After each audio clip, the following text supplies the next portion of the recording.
ಕರೆದಿರ್ತಕ್ಕಂಥದ್ದು ಪ್ರಮುಖವಾಗಿ ಕರ್ನಾಟಕ ರಾಜ್ಯದ ಇತ್ತೀಚಿನ ಅರಣ್ಯ ಇಲಾಖೆಯವರ ದೌರ್ಜನ್ಯಗಳಿಂದ ರೈತರೇನೆಲ್ಲ ಇವತ್ತು ಬೀದಿಗೆ ಬಂದಿದ್ದಾರೋ ಅಂಥವರ ಒಂದು ಪ್ರಶ್ನೆಯನ್ನು ತಗೊಂಡು ಇವತ್ತು ಬೆಳಗಾವಿ ಸೆಷನ್ನಲ್ಲಿ ನಮ್ಮ ಕೋಲಾರ ಜಿಲ್ಲೆಯ ಬಂಗಾರಪೇಟೆ ಕ್ಷೇತ್ರದ ಎಸ್.ಎನ್. ನಾರಾಯಣಸ್ವಾಮಿಯವರು ಬಹಳ ಗಂಭೀರವಾಗಿ ಅದನ್ನು ಪ್ರಶ್ನೆಯನ್ನು ಎತ್ತಿದ್ದಾರೆ. ಸೊ ಅದನ್ನು ಮೊಟ್ಟಮೊದಲಿಗೆ ಕರ್ನಾಟಕ ಪ್ರಾಂತ ರೈತ ಸಂಘ ಅದನ್ನು ನಾವು ಸ್ವಾಗತ ಮಾಡುತ್ತೇವೆ. ಮತ್ತು ಅವರು ಎತ್ತಿದಂಥ ಪ್ರಶ್ನೆ ಏನಿವತ್ತು ಕೋಲಾರ ಜಿಲ್ಲೆಯಲ್ಲಿ 4,986 ಎಕರೆ ಪರಿಭಾವಿತ ಅರಣ್ಯ ಡೀಮ್ಡ್ ಫಾರೆಸ್ಟ್ ಅಂತ ಹೇಳ್ತಾರೋ, ಇಷ್ಟಲ್ಲದೆ ಇವರು ಸಿಕ್ಕಾಪಟ್ಟಿ ಸಾಕಷ್ಟು ರೆವಿನ್ಯೂ ಕಂದಾಯ ಭೂಮಿಗಳನ್ನು ಡೀಮ್ಡ್ ಫಾರೆಸ್ಟ್ಗೆ 2020ರಲ್ಲಿ ಸೇರಿಸಿಬಿಟ್ಟು 2023ರಿಂದ ಇಡೀ ಕೋಲಾರ ಜಿಲ್ಲೆಯ 3-4 ತಾಲೂಕುಗಳಲ್ಲಿ ಅವ್ರಿಗೆ ಇಷ್ಟಾನುಸಾರ ಇವತ್ತು ಒಕ್ಕಲೆಬ್ಬಿಸುವಂಥ ಪರಿಸ್ಥಿತಿ ಏನಿದೋ ಇದು ತುಂಬ ಗಂಭೀರವಾದಂಥ ವಿಚಾರ ಅಂತೇಳಿ ಅವರು ಒತ್ತಿ ಮಾತಾಡ್ಲಿಕ್ಕೆ ಹೋದಂಥ ಸಂದರ್ಭದಲ್ಲಿ ಯಾರು ಖಂಡ್ರೆ ಇವತ್ತು ಅರಣ್ಯ ಸಚಿವರಾಗಿರ್ತಕ್ಕಂಥ ಖಂಡ್ರೆ ಅವರು ಇಲ್ಲ, ಕೋಲಾರದಲ್ಲಿ ಆ ರೀತಿ ಒಕ್ಕಲೆಬ್ಬಿಸಿಲ್ಲ, ಇದು ಸುಳ್ಳು, ಯಾವುದೇ ರೀತಿಯಲ್ಲಿ ಅಲ್ಲಿ ಅಕ್ರಮವಾಗಿ ಅರಣ್ಯ ಇಲಾಖೆಯವರು ಆ ರೀತಿಯಲ್ಲಿ ರೈತರನ್ನ ಮೇಲೆ ದೌರ್ಜನ್ಯ ನಡೆಸಿಲ್ಲ ಅಂತಕ್ಕಂಥ ರೀತಿಯಲ್ಲಿ ಅದನ್ನ ಸಮಪ್ ಮಾಡಲಿಕ್ಕೆ ಹೋಗ್ತಾರೆ.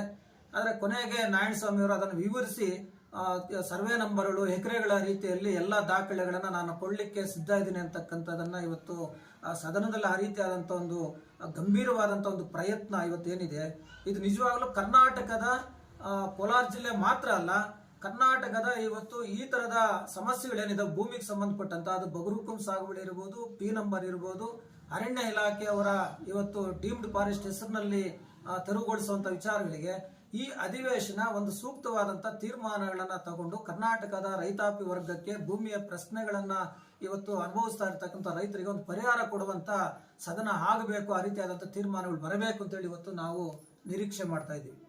ಬರೀ ಮುಖ್ಯವಾಗಿ ಇವರು ನಮ್ಮ ಖಂಡ್ರೆ ಅವರು ಗೋದಾವರಂ ಕೇಸನ್ನ ಇಲ್ಲಿ ರೆಫರ್ ಮಾಡ್ತಾರೆ ನೋಡಿ. ಅದು ತಮಿಳುನಾಡಿನ ಒಂದು ಡೀಮ್ಡ್ ಫಾರೆಸ್ಟ್ ಅಂದ್ರೆ ಪರಿಭಾವಿತ ಅರಣ್ಯ ಅಂತಕ್ಕಂಥದ್ದು.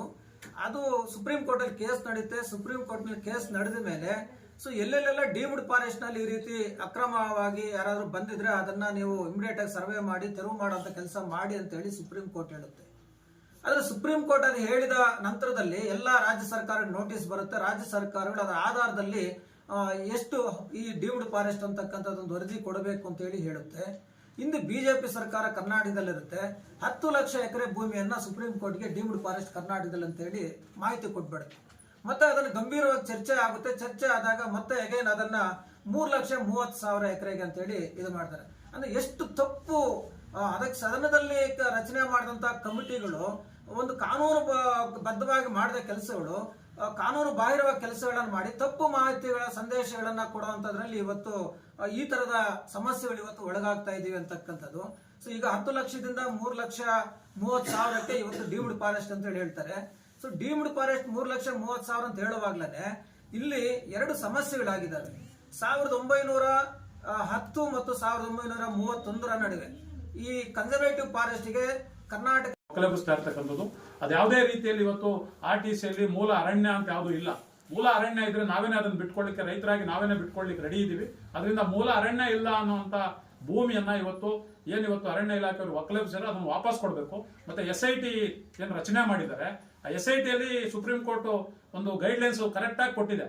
ಇವತ್ತು ಅರಣ್ಯ ಭೂಮಿಯಲ್ಲಿ ಯಾರೆಲ್ಲ ಒತ್ತುವರಿ ಆಗಿದ್ದಾರೆ ಅನ್ನುವಂತ ಒಂದು ರಿಪೋರ್ಟ್ ಅನ್ನ ಕೊಡಬೇಕು. ಅಥವಾ ಕಂದಾಯ ಭೂಮಿ ಇದ್ರೆ ಅದು ಕಂದಾಯ ಭೂಮಿ ಅಂತೇಳಿ ರಿಪೋರ್ಟ್ ಕೊಡಬೇಕು.